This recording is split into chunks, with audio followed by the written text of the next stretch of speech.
हे रात्री भिजत ठेवलेले शाबू आहेत. हे शाबू असं भिजायला पाहिजे. ह्या 4 मिरच्या, जिरं, मीठ, चवीपुरतं मीठ, शेंगदाण्याचं कूट तेल आपलं तापलेलं आहे. त्याच्यामध्ये थोडं जिरं,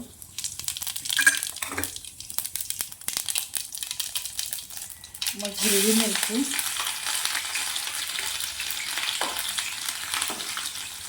मिरची, आपल्याला चांगली भाजून घ्यायची.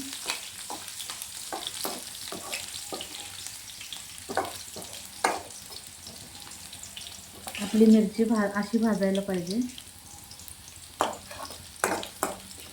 मग त्यात शाबू घालायचं.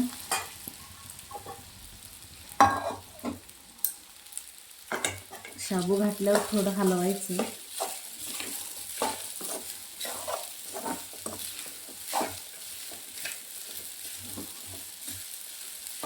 मग आपल्याला चवीपुरतं मीठ घालायचं. शेंगदाण्याचा कूट तेवढा घालायचा आणि थोडं हलवायचं. गॅस आपला बारीक करायचा आणि चांगलं हलवून घ्यायचं. शेंगदाण्याचा कूट, मिरची, मीठ संपूर्ण शाबूला लागायला पाहिजे. गॅस आपला बारीकच ठेवायचा, नाहीतर मंद आचेवर.